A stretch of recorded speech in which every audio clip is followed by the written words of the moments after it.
වැඩම වදාළ ගෞරවනීය ස්වාමින් වහන්සේ කුරුක්කල් තුමනි පියතුමනි මවිලුවිතුමනි ගරු අග්‍රාමාත්‍යතුමනි විපක්ෂ නායකතුමනි අමාත්‍යවරුනි පාර්ලිමේන්තු මන්ත්‍රීවරුනි ශ්‍රේෂ්ඨාධිකරණයේ අග්‍ර විනිශ්චයකාරතුමනි ජනාධිපති ලේකම්තුමා ඇතුළු සියලුම අමාත්‍යාංශ නියෝජනය කරන නිලධාරි මහත්වරුනි ත්‍රිවිධ හමුදාපතිවරුනි තානාපතිවරුනි මහත්මසාස්වරුනි දයාබර දෙමව්පියනි සහෝදර සහෝදරියනි දුවදරුවනි අද අපි සමරුන් ලබන්නේ 78 වන නිදහස් සමරුවයි අවුරුදු 133ක ඊටමත් කිවුරුරු පීඩාකාරී කොල්ලකාරී යටත් විජිත පාලනයේ 1948 අපේ නිදහස ලැබූ වසරයි. ඒ වගේම සියවස් ගණන් පුරා මේ යටත් විජිතවාදයට එරෙහිව අපේ මුතුන් මිත්තන් තමන්ගේ ලේ කඳුළු දහඩිය මේ මාතෘ භූමි වෙනින් පූජා කරනු ලැබුවා. එදා ඒ අපේ මිතුන් මිත්තන්ගේ තමත් ධෛර්ය සම්පන්න විශ්වාසනීයත්වයේ අරගලයේ ප්‍රතිඵලයක් ලෙස අපට අපගේ මූ ජනතා පරමාධිපත්‍ය හිමිකාරීත්වයක් ලැබෙව්වා. 1948 වසර කියලා කියන්නේ අනේක විද කැපකිරීම කරන ලද අපේ විරුවන්ගේ අපේ මිතුන් මිත්තන්ගේ ජයග්‍රහණයේ සහ වීරත්වයේ සංකේතාත්මක වසරයි. විශේෂයෙන්ම අපි කවුරුත් දන්නවා අපි ජීවිතයේ විවිධ අවදීන් වලට මුහුණ දෙනවා. බොහෝ අය තමන් වෙනුවෙන් සටන් කරනවා අරගලවල නිරත වෙනවා. එය දුලබ දෙයක් නොවේ, ඒ සාමාන්‍ය දෙයක්. එහෙත් යම් කිසිවෙක් මාතෘභූමිය වෙනුවෙන් ඒ වගේම අනාගත පරම්පරාව වෙනුවෙන් තමන්ගේ ජීවිතය පරිත්‍යාග කරමින් සටන් වදිනවා නම් ඔවුන් සැබවින්ම වීරෝදාර විරුවන් බවට පත්වෙන එක වළක්වන්න බෑ. ඔවුන් යෙදෙන ඉතාමත් උත්තුංග ක්‍රියාදාමයකට. අද අපි දෙපාය තබාගෙන ඉන්න මේ මහ පොළව අපේ මව්බිමේ උස් නිදහස වෙනුවෙන් සටන් වැදුණු අපේ ජනතාවගේ අභිවෘද්ධිය සහ අනාගතය වෙනුවෙන් සටන් වැදුණු අපේ මිතුන් මිත්තන් අපේ සහෝදර සහෝදරියන්ගෙන් මේ මහ පොළොව තෙත් වෙලා තිබෙනවා. උංගලේ කඳුළු දහඩියෙන් මේ මහ පොළොව තෙත් වෙලා තිබෙනවා. එනිසා හැමදාමත් ඔවුන් අපේ හදවත්වල වීරත්වයේ ඉහළම අසුනක අසුන්ගත සිටින බව මා කියන්න කැමතියි. එනිසා විශේෂයෙන්ම අද දිනේ අපේ මව්බිමේ නිදහස සහ ජනතාවගේ උත්තුංග වූ නිදහස වෙනුවෙන් සටන් වැදුණු ඒ සියලු වීරෝදාර වීරවරයන් වෙනුවෙන් අපේ උත්තමාචාරය අපේ ගෞරවය පුද කළ යුතුයි. අපි නිදහසෙන් පසුව 78 වසරක් අපි ගමන් කරලා තිබෙනවා. නමුත් මා හිතනවා අපේ නිදහසේ ඊටමත් වැදගත් කාර්යභාරය වෙන්නේ නිදහස පරිපූර්ණත්වයට පත් වෙන්නේ අපි මොනතරම් ප්‍රමාණකින් ආර්ථික වශයෙන් නිදහස අත්පත් කරගන්න පුළුවන්ද කියන සාධකය මත. මා හිතනවා අපේ නිදහසේ පරිපූර්ණත්වය සඳහා වූ සටනක් සහ අරගලයක් තිබෙනවා. ඒ සටන අරගලයේ තිබෙන්නේ අප ඔබ මා තුලමයි කියලා මම විශ්වාස කරනවා. විශේෂයෙන්ම මෙවර නිදහස් දිනේදී අපේ ප්‍රධාන තේමා පාඨය උනේ ගොඩනගමු ශ්‍රී ලංකාව. අපි මේ ශ්‍රී ලංකාව අපේ ස්වාධීනත්වය අපේ ශීර්භාවය අපේ නිදහස යන ප්‍රතිමූර්තින් මත යලි ප්‍රතිස්ථාපනය කළ යුතුයි යලි ගොඩනැගිය යුතුයි. ඒ යලි ගොඩනැගීමේදී අපි අපේ සාරය බවට පත් කරගන්නේ කුමක්ද? ඔබ අප කවුරුත් දන්නවා අපිට තාමත් ප්‍රෞಢ ඉතිහාසයකට හිමිකම් කියනවා. අපේ ආදිතම මිතුන් මුත්තන් ඒ යුගයට ගැලපෙන ආකාරයට ඒ යුගයේ පවතින ආකාරයට ඊටමත් ඉහළ තාක්ෂණික දැනුමින් හිබි බව අපේ ඉතිහාසගත කරුණු අපිට පෙන්눔 කරලා තිබෙනවා. අපිට ශ්‍රේෂ්ඨ ප්‍රෞಢත්වයක් ඉතිහාසයක් උරුමකම් කියන જાතිය. ඒ වගේම ඉතිහාසය මෑත ඉතිහාසයේ මේ සියල්ලංගෙම අපි බැහැර කළ යුතු කරුණු බොහෝමයක් තිබෙන ගමන් අපි අත්පත් කරගත් යුතු සාධනීය ලක්ෂණ විශාල ප්‍රමාණයක් තිබෙනවා. ඒ නිසා අප ශ්‍රී ලංකාව ගොඩනැගීමේ මාවත වන්නේ අපේ මාතෘ භූමිය සමග තිබෙන ඓන්ද්‍රීය සබඳතාවයන් අපේ ජාතිය ගොඩනැංවීමේදී අපේ ඉතිහාසයේ විසින් එක්කොට තිබෙන මහා සාරය මේ මහ පොළොව මත යලි ප්‍රතිස්ථාපනය කිරීමේ මාවත තමයි අපි ආර්ථිකයේ ගොඩනැගීමේ මාවත ලෙස තෝරා ගනු ලබන්නේ. ඒ හුදු මාතෘ භූමිය අක්මුල් සිඳන ලද අපේ ජාතියේ සාරය කෙලසන ලද ආර්ථික සංවර්ධන මාවතක් නොවේ. අපේ මාතෘ භූමිය අපේ ජාතියේ සාරය ඒ මත ගොඩනැගෙන නව ශ්‍රී ලංකාවක් ගොඩනැගීමේ මාවතට අපි අවතීර්ණ විය යුතුයි. නිදහසෙන් පසු 78 වසර තුල ජය තියෙනවා පරාජයන් තිබෙනවා. හොඳ තියෙනවා නරක තියෙනවා. අපි කිසිසේත්ම නරක දේ බැහැර කරන්න පැකිලෙන්නේ නැහැ. ඒ වගේම අපි කිසිසේත්ම හොඳ දේ උකහා ගන්න බියවන්නෙත් නැහැ. ඒ නිසා අතීතයේ සාරවත් දේ මත මේ රාජ්‍ය මේ ශ්‍රී ලංකාව යලි ගොඩනැංවීමේ වගකීම අප ඔබ මා සතුව තිබෙන බව මා විශ්වාස කරනවා. අපි කෙසේද ගොඩනගන්නේ? පළමු කොටම අපි අපේ ශක්්‍යතාවයන් අපේ තියෙන හැකියාවන් අපේ තිබෙන ශක්තියින් පෙළගස්වා ගත්තොත් අපට තිබෙන ප්‍රධානම ශක්තිය කුමක්ද? අපිට කියන්න පුළුවන් මහා සමුද්‍ර කලාපයකට අපි හිමිකම් කියනවා කියලා. අපිට කියන්න පුළුවන් ඉතාමත් හොඳ දේශගුණික කලාපයක අපි පිහිටා තිබෙනවා කියලා. අපිට කියන්න පුළුවන් අපේ ස්වභාවික සම්පත් වලින් අනුුණයි කියලා. හැබැයි අප විශ්වාස කරනවා ඒ සියල්ලටම වඩා මහගුම සම්පත වන්නේ අපේ රටේ මානව සම්පත. නිසා අපේ රට ගොඩනැගීම සඳහා තිර අධිෂ්ඨානයකට අපි එනවා නම් අපේ මානව සම්පත ලෝකේ ඕනෑම දියුණු ජාතියක් සමග උරෙන් උර ගැටි සෑමතින්ම සම්පූර්ණ වූ මානව සම්පත බවට පරිවර්තනය කළ යුතුයි. නොදැනුවත්කම වෙනුවට දැනුම, පැරණි අගතීන් වෙනුවට ප්‍රගතිය, බෙදීම වෙනුවට සමගිය පෙරදරි කරගත්තු නව මානව සම්පතක් අපි නිර්මාණය කළ යුතුයි.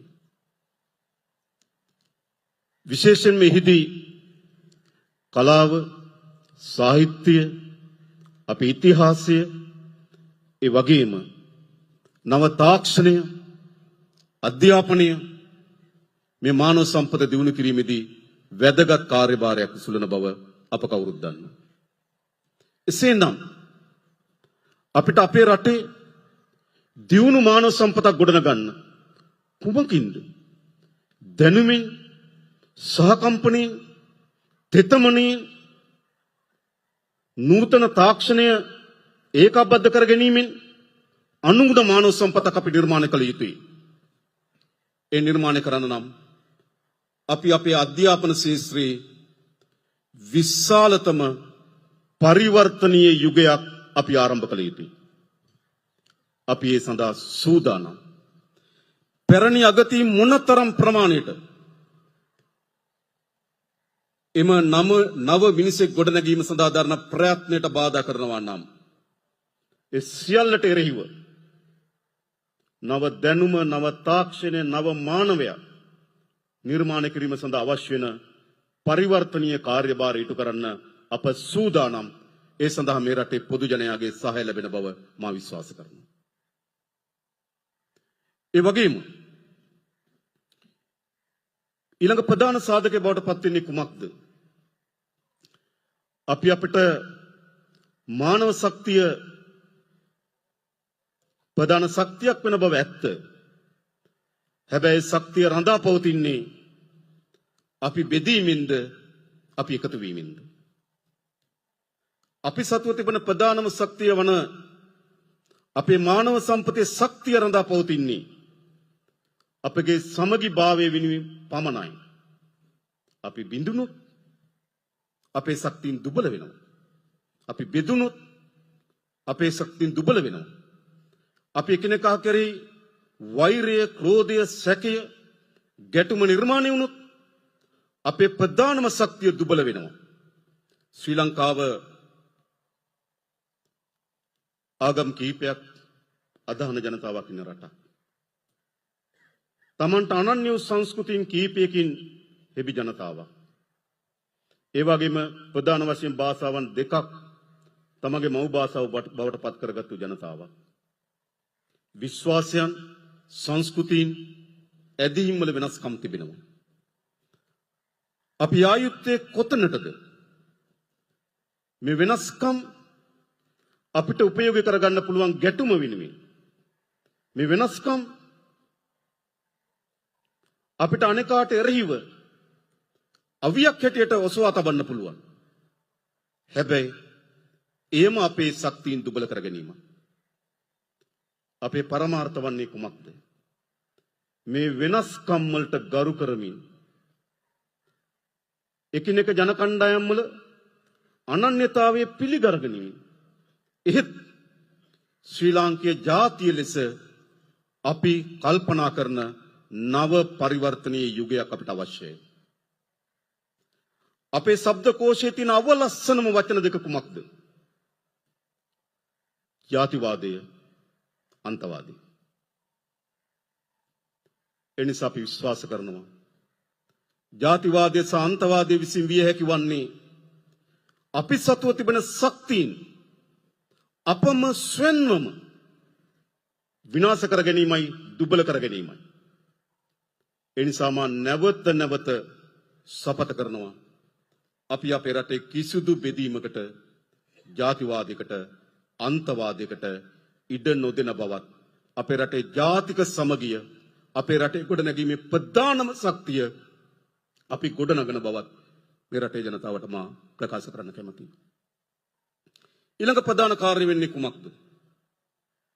අපිට ශක්තිමත් මානව සම්පතක් ගොඩනගා ගැනීම, මානව සම්පතේ සමගිය නිර්මාණය කර ගැනීම, අනතුරුව ඒ සියලු දෙනාට නීතිය, විධානයේ ආධිපත්‍ය සමානාත්මතාවයෙන් යුතුව සාධාරණව ඉෂ්ට කර ගැනීම. අපි රාජ්‍යයක් ගොඩනැගිය යුතුයි. අපි නව ශ්‍රී ලංකාව ගොඩනැගිය යුතුයි. සෑම දෙනාම නීතිය කියන රේඛාවට යටින් සිටිය යුතුයි. අපේ රට යලු පොදු ප්‍රවේශියා තුල නීතිය, විධානයේ ආධිපත්‍ය පිළිබඳව විශ්වාසය තහවුරු කර යුතුයි. මම හිතන කිසිදු නිවැරදි පුද්ගලෙක් නීතිය, විධානයේ ආධිපත්‍ය තහවුරු කිරීමට බියවන්නේ නැති බවත්, සෑම නිවැරදි පුද්ගලයෙක්ම නීතිය, විධානයේ ආධිපත්‍ය අපේක්ෂා කරන බවත් අප දන්නවා. එහෙත් නීතිය, විධානයේ ආධිපත්‍ය නොසලකා හරිනෝ බිඳ දමන ලද අයවලුන් නීති විධානයේ ආධිපත්‍ය තහවුරු වෙනවාට බිය බවත් අපදන්න. එනිසා අපට පැවරී තිබෙන කාර්යභාරය ශ්‍රී ලංකාව ගොඩනැංවීමේදී ගොඩනගමු ශ්‍රී ලංකා කියන තේමාවට පණ ලැබෙන්නේ අපි අපේ නීති විධානයේ ආධිපත්‍ය නිසි පරිදි තහවුරු කිරීමෙන්. ඒ වගේම අපිට අවශ්‍යයි අපේ රට ගොඩනැංවීමේදී වර්තමාන ජීවත් වෙන අපේ પરම්පරාව වෙනුවෙන් නෑ අප පමණක් නෙවෙයි අපේ අනාගත પરම්පරාව වෙනුවෙන් අවශ්‍ය වෙන රාජ්‍යයක් අපි ගොඩනැගිය යුතුයි. අපි දකිනවා අපි මෑත කාලයේ අත්විඳපු දිට්වා සුළුකුණාටුව දිස බලන්න. නායම් දහස් ගණනක් වාර්තා වුණා. කඳු කඩා වැටීම්, ගංගා යූරු ඉලිතැරීම් විශාල ප්‍රමාණයක් වාර්තා වී තිබෙනවා. විශේෂයෙන්ම අපේ රාජ්‍යයේ අපේ රටේ පැවැත්මේ ප්‍රධාන සාධකය මධ්‍ය කඳුකරේ. මධ්‍ය කඳුකරේ රූරා ගලන ගංගා පද්ධතියින් තමයි මේ මාතෘ භූමියට ජීවය කැටුවෙන්නේ. මධ්‍ය කඳුකරේ වෙත හෙළෙන මහා වර්ෂාපතනය තමයි මේ මාතෘ භූමියට අවශ්‍ය සෞභාග්‍ය ගෙන දෙන්නේ. නමුත් අපි අපේ ජීවිත කාලය තුලම අත්දැකීමින් තිබෙනවා මධ්‍ය කඳුකරට ඇති වී තිබෙන විනාශයේ බරපතලකම. අපිට ගොඩනැංවීමේ මාවත කවර දිශාවක් විය යුතුද? සියලු ස්වභාවික සම්පත්, සියලු පරිසර පද්ධතීන්, සතා සිව්පාවන් මුළුමනින්ම විනාශ කරමින්, තරජනයට ලක් කරමින් ගොඩනැගීමේ ශ්‍රී ලංකාවෙන් ඇති ඵලය කුමක්ද? අපි අපේක්ෂා කරන්නේ පාරිසරික පද්ධතිය ඉතාමත් හොඳින් ශක්තිමත් කරන අපි ඉපදිනකොට තිබුණු ගහ කොළ සතා සිව්පාවා සෞන්දර්ය පරිසරය සමහර විට ඒ වගේම එහෙම නැත්නම් ඊටත් වඩා වැඩියෙන් අපේ අනාගත પરම්පරාව වෙනුවෙන් සුරක්ෂිත කර දීම තමයි ගොඩනගමු ශ්‍රී ලංකා අපේ ප්‍රධාන කාර්යභාරයක් විය යුතු වන්නේ. එනිසා පරිසර පද්ධතිය මුළුමනින්ම විනාශ කරමින් යන සංවර්ධන මාවත පිළිබඳව අපි අපේක්ෂා කරන්නේ නේ. එහි භයානක ප්‍රතිවිපාක වලට මෑත කාලෙම මුහුණ දුන් જાතියක් හැටියට අපේ ගැන විශාල ලෙස කල්පනා කළ යුතුයි. ඊළඟ විශේෂයෙන්ම අපේ රට ගොඩනැගීමේදී මා විශ්වාස කරනවා අපිට ඉතාමත් ශක්තිමත් ජාත්‍යන්තර සහයෝගීතාවයන් අවශ්‍යයි. අපි දන්නවා ලෝකය වෙළඳපොළ පිළිබඳව තරඟයක බෙදීමක ඉන්නවා. ලෝකය එක් එක් රාජ්‍යයන් තමන්ගේ බලය, තමන්ගේ දෘෂ්ටීන් ආධිපත්‍ය ලෙස පැටවීම සඳහා වූ ගැටුමක් තිබෙනවා. ඉතින් ලෝකය සැලකිය යුතු ප්‍රමාණයෙන් ගැටුම් වලින් සමන්විත නිරන්තරයෙන් සිදුවීම් නිර්මාණය කරන ලෝකයක් තිබෙනවා. අපි කොතනද සිටගත යුතු වන්නේ? අප සිටගත යුතු වන්නේ අපේ මාතෘ භූමියට වඩා ජයග්‍රහණ ගෙනත් දෙන, අපේ මාතෘ භූමියේ ආරක්ෂාව වඩා තහවුරු කරන, අපේ රටේ ජනතාවගේ ජීවිතය වඩාත් උසස් කරන නව මානකින් වූ රාජ්‍ය සබඳතාවයන් ගොඩනගා ගැනීම තමයි අපේ අපේක්ෂාව. අපේ රට යලි ජාත්‍යන්තරයේ තුල ඊටම ශ්‍රේෂ්ඨ ජාතියකින් නෙබි ගෞරවනීය රාජ්‍යයක් බවට පරිවර්තනය කිරීම අපේ මේ යන මාවතේ ඊටමත් වැදගත් සාධකයක්. මා හිතනවා මේ කුළුණු මත තමයි අපේ රාජ්‍ය ගොඩනැගිය හැකි වන්නේ. නීතිය නොමැති තැනක, සමගිය නොමැති තැනක, යහපත් ජාත්‍යන්තර සබඳතාවයන් නොමැති තැනක, පරිසර පද්ධති විනාශ වූ තැනක, සමාජය අයහපත් වූ තැනක සංවර්ධනය යන බිජුව ගොඩනගමු යන තේමාව යථාර්ථය බවට පත් කරන්න බෑ. ඒ නිසා අපි අදිෂ්ඨානය විය යුතු වන්නේ අපේ රට ගොඩනැගීම සඳහා අවශ්‍ය වෙන කුළු නිර්මාණය කිරීමයි, පදනම් නිර්මාණය කිරීමයි ඒ අපි කරමින් තිබෙනවා. ඒ කුළුණු මත අපි ශක්තිමත් නොසෙල්වන ආර්ථිකයක් අපි ගොඩනැගිය යුතුයි. අපිට යම් ප්‍රමාණයකට සතුටක් සහ ආඩම්බරයක් තිබෙනවා. 2025 වසර ආර්ථික සාධකවල ආර්ථිකයක හොඳ නරක මනින, ආර්ථිකයේ තිරසාරභාවය මනින වැදගත් සාධක සියල්ලම වගේ මෑත ඉතිහාසයේ වැඩිම ප්‍රගතිය සහිත සාධක ආර්ථික තලයේ නිර්මාණය වී තිබෙනවා. 1977න් පසු අඩුම අයවැය හිගය 2025. 2006 වසරින් පසු වැඩිම ආදායම 2025. ලංකා ඉතිහාසයේම ජංගම ගිණුමේ වැඩිම අතිරික්තය 2025. ඉතිහාසයේම ආදායම් බදු දෙපාර්තමේන්තුව වැඩිම ආදායම උපයපු වසර 2025. බැංකු පොලි අනුපාතිකය දිගු කාලයක් තනි ඉලක්කමේ පවත්වාගත්තු කාලය 2025. ඉන්සා ආර්ථික සාධකවලින් ඉතාමත් ශක්තිමත් ජයග්‍රහී ස්ථාවරයක් පෙන්눔 කරමින් තිබෙනවා. හැබැයි ආර්ථිකයක් රඳා පවතින්නේ ධනාත්මක සාධක සංඛ්‍යා දත්ත වලින් පමණක් නොවේ. ඒ වැදගත්. නමුත් ඒ ප්‍රධාන වැදගත් කාර්යභාරය තිබෙන්නේ කුමක්ද? අපි ආර්ථිකය අත්පත් කරගන්නා ජයග්‍රහණ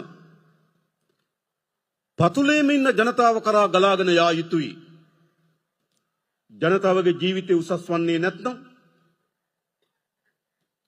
ජනතාවගේ ජීවිතය පහසු කරන්නේ නැත්නම්, ජනතාවට මානසික නිදහස සහිත ජීවිතයක් උරුම කර දෙන්න ආර්ථික සාධක සමත් වෙන්නේ නැත්නම් ඒ ආර්ථිකය සංඛ්‍යා දත්ත තුල පමණක් පිනුම් ගාන ආර්ථික බවට පත් වෙනවා.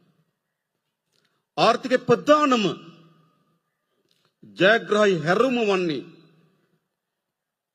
අපි ආර්ථිකයේ ඉහළ තලයේ උපයා ගන්නා ශක්්‍යතාවයන්, ආර්ථිකයේ ඉහළ තලයේ අත්පත් කර ගන්නා ජයග්‍රහණයන් ඈත ගමේ පහළම පුරවැසියාගේ ජීවිතය උසස් කළ යුතුයි.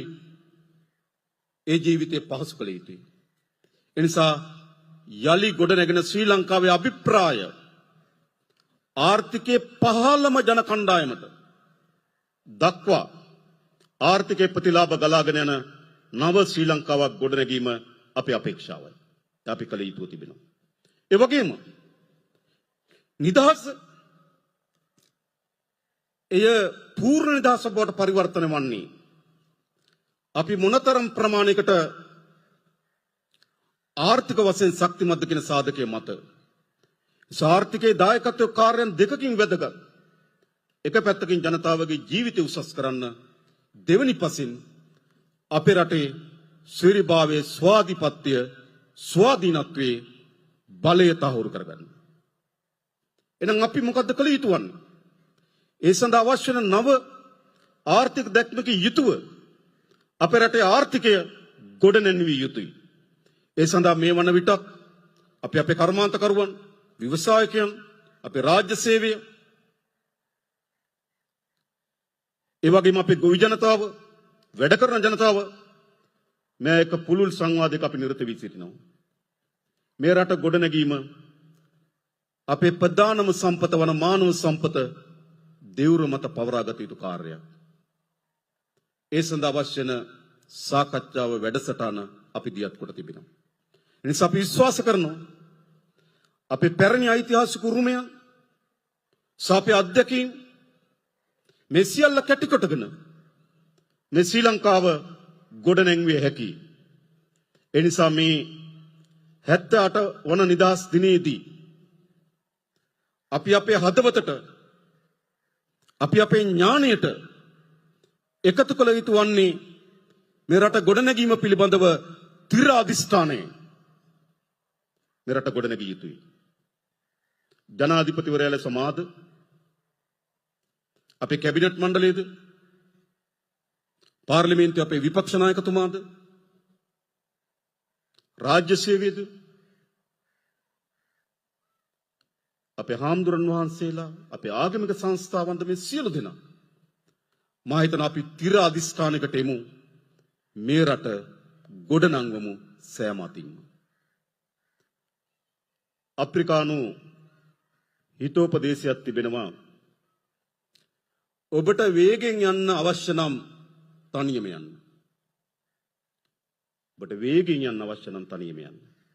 හැබැයි ඔබට වැඩි දුරක් යන්න අවශ්‍ය නම් එකට යන්න. අපිට අවශ්‍ය වෙ තිබෙන්නේ කුමක්ද?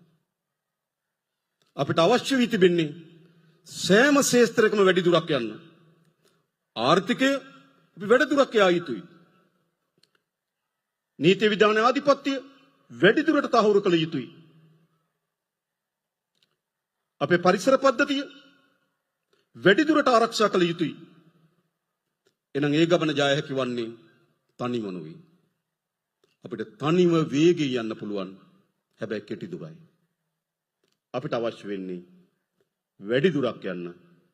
ඒ වැඩි දුර යාම සඳහා අපි එකට යමු කියලා ආරාධනා කරමින් මා නතර වෙනවා. බොහොම ස්තුතියි. තෙරුවන් සරණයි. දෙවි පිහිටයි.